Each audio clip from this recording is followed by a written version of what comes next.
Yes, ma'am. You doing okay? Yeah. How you been, man?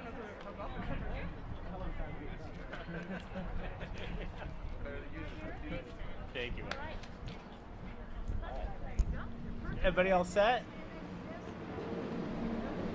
We get the Jen LeBron approval? Okay. Oh, there we go. I knew something didn't feel right. Adrian, I'm glad you made it. Good. All right, everyone all set? You guys get set all ready? Fantastic. Let's get to business. I know your time is valuable. Good afternoon, everyone. I'm Mayor Todd Gloria. I'm pleased to be here today with a number of our city's leaders, starting with our council president, Dr. Jennifer Campbell, the chair of our budget committee, Councilmember Chris Cate, our chief operating officer, Jay Goldstone, our chief financial officer, Matt Vespi, our Department of Finance director, Rolando Charvel. Why did I get that wrong? Sorry. It's the vaccine. I'm kidding. It's not the vaccine. I'm fine. Get your vaccine if you haven't already. Our Department of Finance Assistant Director, Adrian Del Rio, my Director of Policy, Jessica Lawrence, and especially Juan Pablo and Daniela Sanchez, the owners of Super Cocina, who has graciously hosted us today. So today we are at Super Cocina here in beautiful City Heights. This is a restaurant that has been a pillar of this community since the Sanchez family opened it back in the 1980s. But like so many local restaurants, it has found itself on the brink of closure due to the pandemic. As COVID-19 ravished the City Heights neighborhood, people lost their jobs and business slowed, so Juan Pablo and Daniela had to weigh their options on how best to save their family business. It was the city of San Diego that provided relief in the form of a small business grant that enabled Super Cocina to stay afloat. Juan Pablo and his family are some of the fortunate restaurant owners. And while the city is doing all that it can to support San Diegans, there is so much more that must be done. And so we are here today to release the fiscal year 2022 budget, a balanced plan that will get our city back on track. My Back to Work SD budget prioritizes an equitable recovery from the impacts of the pandemic while setting a foundation for a brighter future for all of us. Despite inheriting a structural budget deficit from the last administration, we have taken a pragmatic approach to balancing this budget.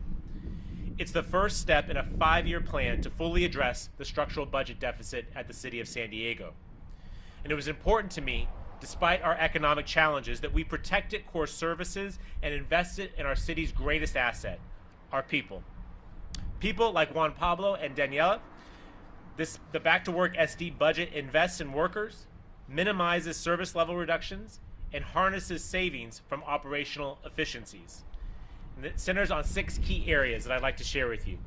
Getting San Diegans back to work, protecting core services and jobs through fiscal responsibility, making major investments in combating homelessness, reimagining policing and public safety, equipping San Diegans of all ages for a brighter future, and tackling the existential threat of climate change. This builds off the Back to Work SD plan that I developed during my campaign and serves as a framework designed to help San Diegans who have been devastated by COVID-19. Some of the key investments I'd like to highlight are $10 million. Let me say that one more time. City charm. Some of the key investments I'd like to highlight are $10 million to provide nonprofits and small businesses with loans in some of our hardest hit communities. $750,000 to expand and grow small business enhancement program to include microgrants. An additional $750,000 investment in the Connected Careers workforce development program that employs local youth. And the creation of a concierge team at the city who helps small business owners navigate the complex world of permitting and licensing so they can get back to work as quickly as possible.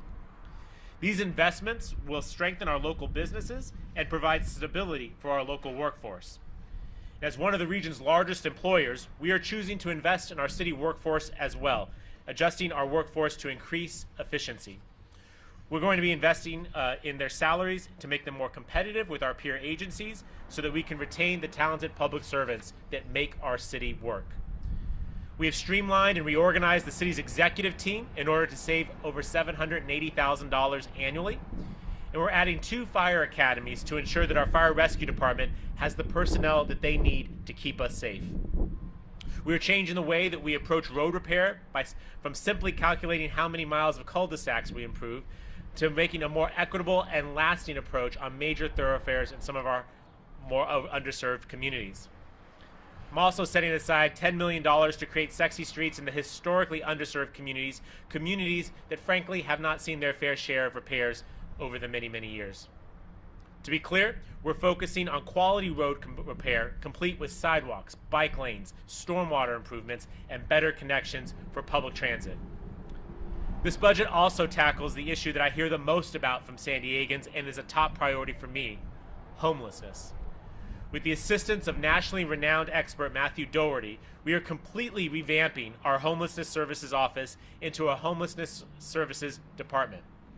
This department will provide the expertise and resources we need to achieve the long-term goal of ending chronic homelessness in San Diego. And these structural changes are designed to truly set us up for success in achieving that goal. It will give the city the everyday focus needed to better pursue a housing-first approach and hold accountable our service providers, something that has been missing from past administrations. We're also investing over $10 million to provide immediate actions that will serve those in crisis on our streets today. This will support my outreach-focused approach that aims to have social workers and behavioral health specialists be the first point of contact instead of our police officers. Many of our officers have done an admirable job of trying to address this issue with compassion and with care, but we know that social workers are the more appropriate and trained response, and this budget reflects that. This budget also makes across-the-board reductions to the police department's overtime, which will save more than $4 million annually. These savings are going to be immediately funneled into community and youth-focused programs, including the No Shots Fired program focused on gang prevention and diversion. We'll also put those savings into implementing our new independent commission on police practices. The commission will hold bad actors accountable and provide the public with increased transparency on police disciplinary actions. And by working closely with the police department, we are reimagining policing in San Diego to focus more on stopping crime before it starts. That begins with having programs that help youth get off our streets and take advantage of the educational and opportunities of our city. My proposed budget will provide the funding to create a new Summer for All of Us program that will help children and their families take part in activities at parks and libraries throughout our city. The pandemic has made it clearer than ever that access to technology and the internet is crucial.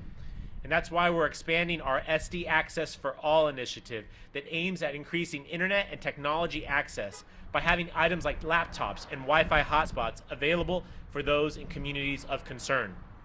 And this will give folks who can't afford their own computers or internet access a way to get connected, to look for jobs, or take classes online.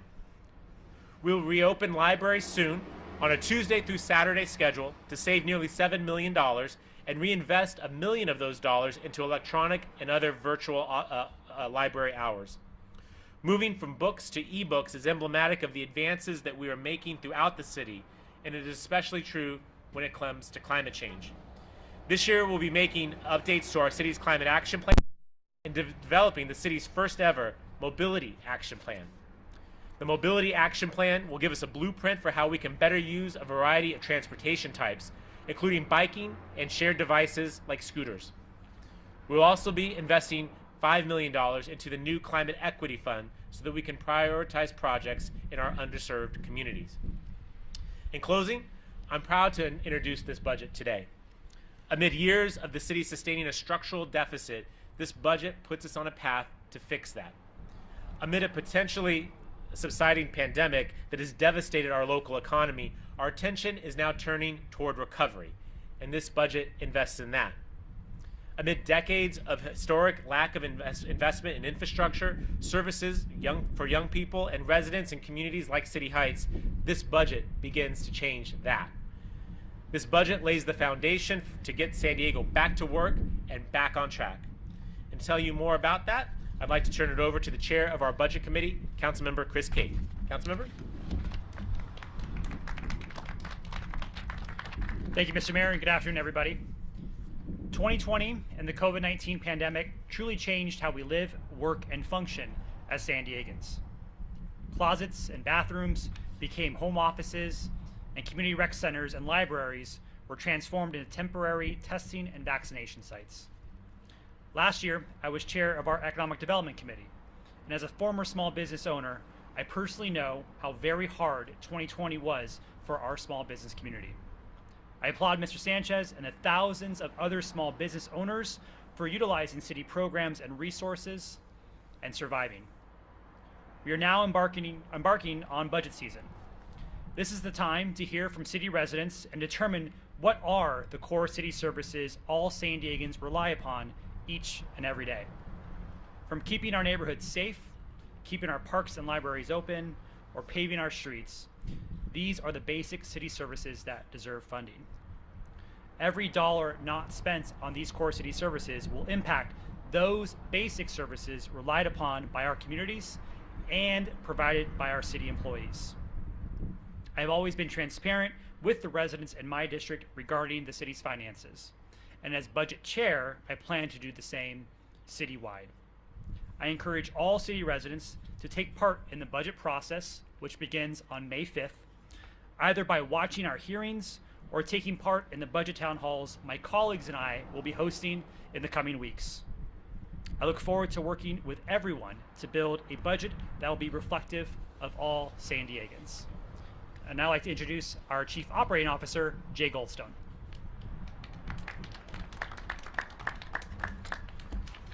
Thank you. Thank you, Mayor Gloria, Council President Campbell, and Council Member Kate. The mayor has provided an overview of the spending plan for the city. When you see the actual budget document, it's a $4.6 billion budget. That's for the entire city. $1.7 billion of that is the general fund. Those are the kinds of programs the mayor is talking about. The general fund is what funds our police, our fire, our park and rec, libraries, and so forth. What I want to do is take a few minutes just to talk about how we arrived and how we're going to pay for that $1.7 billion budget. Before I do that, though, I want to mention that while this is a one-year budget, the mayor has taken a long-term view when deciding how to develop the budget. You may be aware that annually the city prepares a 5-year financial outlook, which serves as a guiding light for the budget preparation process. But unlike the past several years, every decision the mayor has made this year has been run through the model to see what impact, long-term and short-term impact, it will have on future decisions. Needless to say, the $306 million that of ARP funding that the city has been allocated in federal dollars has helped move the budget and make the budget decisions much easier. But because the mayor has taken a long-term approach, the decision has been made to spread the funding over a multi-year period. We plan on using $141.3 million to help balance the fiscal year 2022 budget, $51 million to balance this current year budget, and the balance to balance 2023 as we're still forecasting a deficit. This approach helps preserve many services as possible while weaning the city off the use of one-time money for ongoing obligations in the coming years. As for the city revenue forecast, I'd like to take a few minutes to talk about the general fund's 4 major revenue sources: property tax, sales tax, franchise fees, and transient occupancy tax. There is some good news as we see maybe the economy recovering slightly. Property tax forecast is approximately $670 million, an increase of $34 million over the current fiscal year projections. That's a result of a combination of a 4% growth as projected by the county assessor's office, plus an improved increase of 1.3% in the collection rate. Sales tax is projected to be $320 million in the coming year, a $37 million increase over the current year forecast. This represents a 13.2% increase over fiscal year 21 and is based upon trends and city sales tax based on consultants that the city retains, who believes that federal stimulus checks will help boost spending and thus sales tax revenues. That's probably one of the brighter spots that we're seeing in our revenue stream. Franchise fee, another one of our major revenue sources, is $67 million, just a small increase of about $700,000 over the current fiscal year. Slight increase in gas and electricity use, but a decrease in the cable portion of the franchise fee. Perhaps the biggest wild card that we're facing is our forecast in our transient occupancy tax. Annually, we are projecting $181 million, of which $95.5 million is deposited directly into the general fund. While this is a 75% increase over the 2021 fiscal year projections, the total revenues are still approximately $100 million below the pre-pandemic projections. And while the state is planning on opening up the state's economy on June 15th, reopening conferences and conventions are not anticipated to begin until perhaps the fall of this year, and at much smaller levels. While we'll see some conferences coming in, attendance may be capped at about 5,000. So we're projecting a slow growth in that. We hope we're wrong, but that's going to drive a lot of future decisions. In conclusion, we believe this is a fiscally responsible budget, given what we believe we've all lived through this past year. However, what post-pandemic world will look like and when we'll feel safe that we have arrived at that level is still a big unknown. With that, I'd like to introduce Juan Pablo, who will have a few comments. Thank you.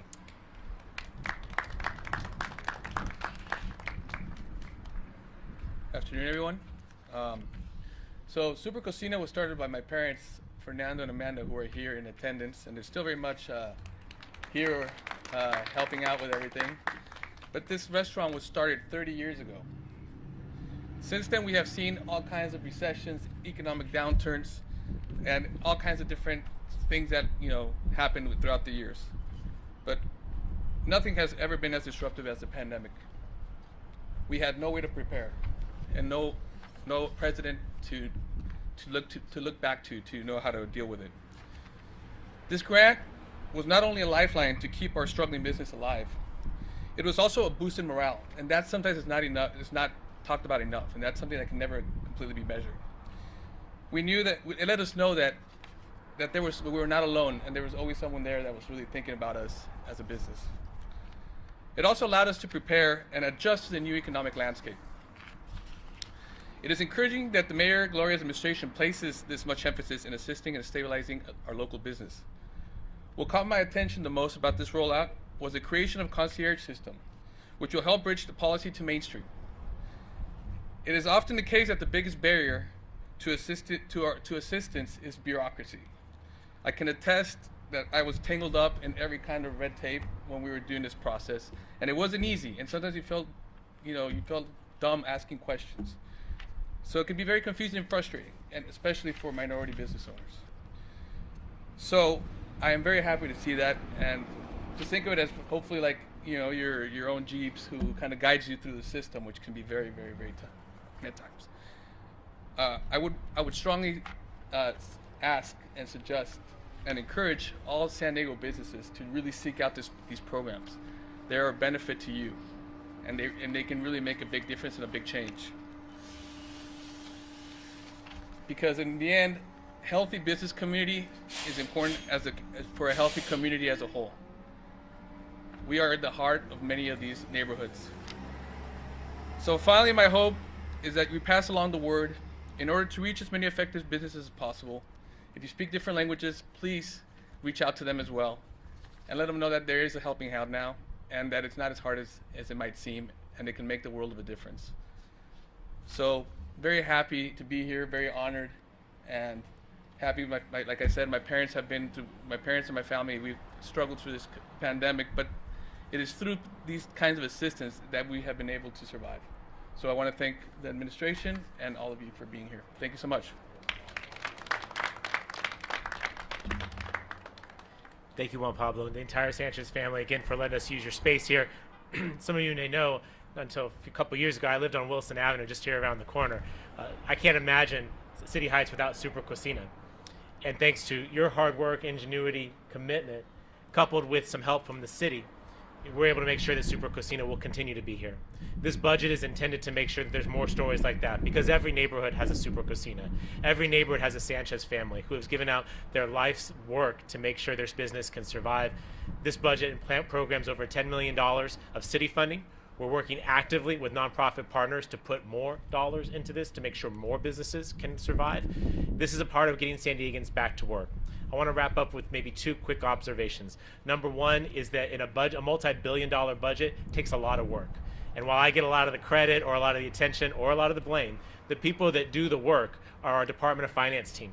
And so to the individuals you see behind me, everyone, Matt Vetsby, Rolando, Adrian, Jessica, the entire Department of Finance team who are busy at their computers with spreadsheets and formulas and whatnot, you have our appreciation for the hard work that you do that is often unsung, but absolutely critical for this city, this 8th largest city in the United States, to work. So thank you, and please take back my appreciation to all of them. And the last thing, our Chief Operating Officer, Mr. Goldstone, got to this a little bit, but it needs to be repeated over and over again. If President Biden ever can hear my voice, sir, thank you so much for your support and passage and leadership of the American Rescue Plan. The budget that we're able to propose today has very modest cuts and actually has some one-time plus-ups to match the current circumstance we find ourselves in. Without the over $300 million that President Biden, Vice President Harris, and the Congress has sent to cities like ours, we'd be in a position of decimating neighborhood services, of laying off city employees, of asking folks to take pay cuts, asking them to take pay cuts after they have spent the last year doing what it takes to knock down this pandemic. So to the President, to those members of Congress, from this mayor, eternal gratitude for making sure that I don't have to tell businesses like Super Cocina that we can't help you right now, that there's no place for you, that we're actually adding to the rolls of unemployment. The American Rescue Plan prevents that from having to happen this year. And as you heard from the Chief Operating Officer, we can use those dollars this year and the next 2 fiscal years to make sure that we get through these difficult times. So again, deep appreciation to our federal partners and to Congress members, Scott Peters, Sarah Jacobs, Mike Levin, and Juan Vargas, as well as our Senators Feinstein and Padilla. We definitely appreciate your partnership and your support. The last thing I want to amplify what our council member, our chair of our budget committee said, this is the first in a lengthy process. This will go on for several weeks, several months, as we vet this, as we solicit public input, feedback, what you like, what you don't like. You got to pay for what you want more of. You can help us identify what else we can spend on what you want to cut. But working closely with the council president and the members of the council, we will deliver San Diego a balanced, on-time budget that you can assure will put San Diegans back to work. They'll get San Diego back on its fiscal path of discipline and appropriate budgeting processes, and really envisions a future of a city that works for all of us, a city that's a big city, and one that acts like it. So thank you very much for letting me share those thoughts with you. Thank you to the members of the team who are here today. Happy to answer some questions here or do them one-on-one, whatever you prefer in this COVID pandemic environment. Anybody? I knew Bowen would have something. Yes, sir. The city has cut the police overtime budget in the past, only to see the department actually spend beyond what was allocated to them in the budget. What are you going to do to make sure that the police actually stick to these cuts, that the $4 million that you're trimming from their overtime budget? So the question was about police overtime. There's about a $4 million reduction proposed in the proposed budget. We'll see what the adopted budget has. I've worked closely with our police chief to make sure that this is a reasonable cut, one that will not harm public safety or officer safety, and is actually practical and implementable. My responsibility as mayor to manage the organization, to hold department directors accountable for delivering on their budgets. But by working with the police department in advance of making this budget proposal, I'm confident that we can hit these marks, and we'll manage to make sure that's the case. It's critical for balancing the budget. Who else? Anyone else? Yes, sir.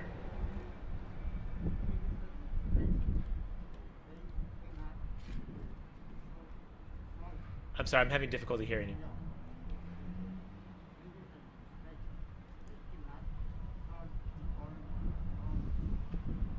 Okay.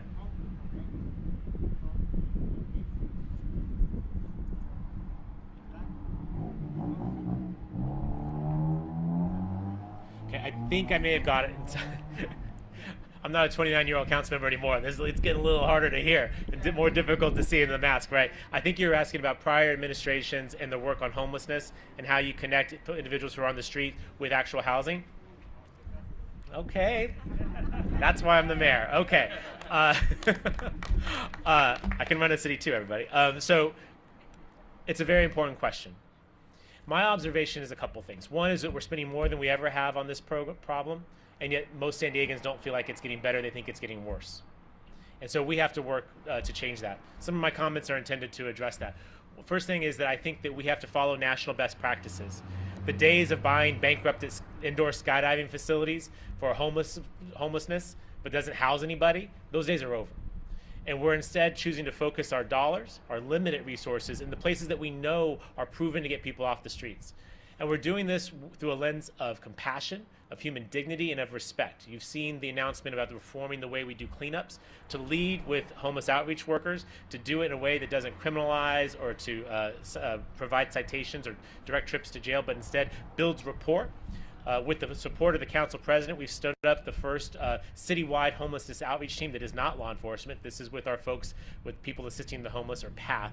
This budget takes that already significant commitment and expands it more to give more workers in every council district for more hours of the day of the weeks, and each day of the week.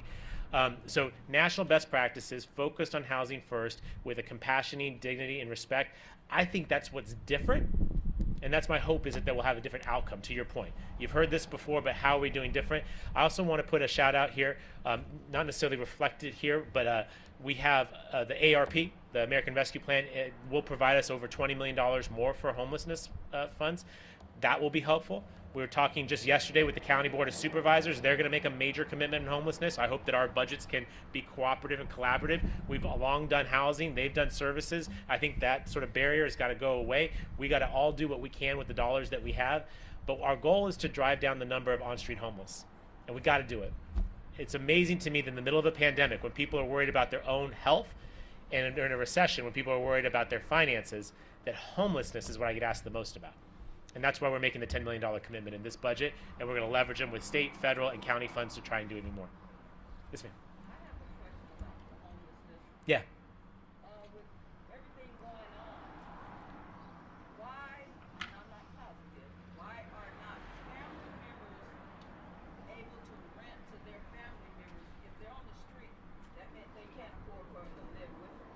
But they have rental properties. And why would they not be able to rent to their homeless family members? So the question is, with homeless people on the streets, why are family members not renting to their homeless relatives? Why are they not able to? I'm not familiar with... Is there something that stops you from being able to rent to family members if they're in the homeless program, the Section 8 program, and all this stuff? I'm not familiar with any prohibition on them being able to do that. If they're in the Section 8 program, there are some limitations to the number of people that can live in a particular unit, depending on the size of the unit. But it sounds like that would be a personal choice issue. I think you're getting to the observation that I have. I know that Councilmember Kate does. We need a lot more housing. Right? I mean, there's homelessness issues that are around mental health and substance abuse and behavioral health issues. But at the end of the day, there are a lot of folks that are homeless because they can't afford to live here. They can't find a place that their wages can match to. And so that's because of a scarcity. We are not building enough housing for our population growth that is our kids and our grandkids. I'm not talking about people coming from far away. I'm talking about our children. And we are going to hopefully in the next few weeks be able to unveil a series of housing reforms that will hopefully increase the amount of housing supply, not just at the top of the market, because if you got $1 million, you got plenty of options, right? I'm talking about housing for working and middle class people, all the folks who currently today look at what's available and says, I can't afford that, and all the folks who look at the programs that are offered and say, I make too much money for that. That missing middle is where we need to focus on, and my administration hopes to make some suggestions that the council could consider to try and address that. Maybe last question. I know you all stand on Blacktop, and it's lunchtime, and you're at Super Cocina. Mayor approved. Let me just say, Mayor approved in terms of the food in there. Anyone last comments or questions? If not, again, oh yes, sir. Yeah. Can you speak about a little of the importance of the signing of the short-term vacation rental? Sure. Well, actually, I'd like the council president to field that one if that's okay. She's the author of the legislation and knows it far better than I do. I just would say that when you look up leadership in the dictionary, this woman is going to be in there. That is an issue that no one was able to get resolved until Council President took it on. She got it done. We signed it into law yesterday. Council President, you want to make a couple comments? Thank you so much for asking that question. I think this ordinance that we passed is excellent. It's a collaboration, a cooperation among almost every single party involved, whether it's the citizens or those who, there we go, whether it's the citizens or those who own and rent these places, or the platforms that help people to advertise them. So what this will do is help with our housing situation, because there is a limit on whole home rentals. And those are the short-term rentals that no one lives in permanently. They're only rented for less than a month at a time. And so there will be a capitation on those. It will be 1% of the city's total residences without not counting Mission Beach. And that would be, at this time, about 5,400. In terms of Mission Beach, they have 60% of their whole home rentals, of their whole homes are rentals on short-term basis at this time. They asked us, the people in Mission Beach asked us to please reduce that to 30%. So we capitated Mission Beach to 30%. You have to remember, in all of this, we have many jurisdictions involved, like the Coastal Commission. So we have to follow all the rules and all the legislation to make sure that we're doing this appropriately, legally, fairly, and equitably. And so we intend to make all the administrative parts of it fit all of that. And I think everybody in the city is going to find a great sense of relief, because there's going to be enforcement of the regulations so that bad actors will no longer have a license. Those who owe a TOT tax will have to pay it. Right now, we could have as little as 10 to 20% that pay the TOT tax on their rentals. But once they're licensed and get their certificates, they'll have to pay their tax. So I think in many ways this is excellent for our city, and will help preserve housing, and will help preserve tranquility in our neighborhoods.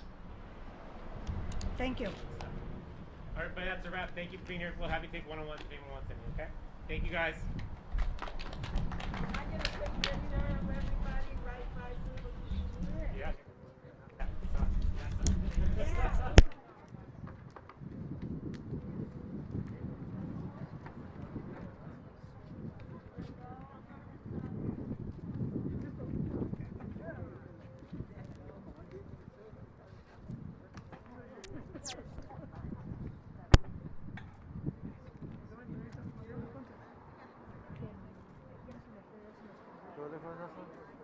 Ay, yo como te dije, eso no.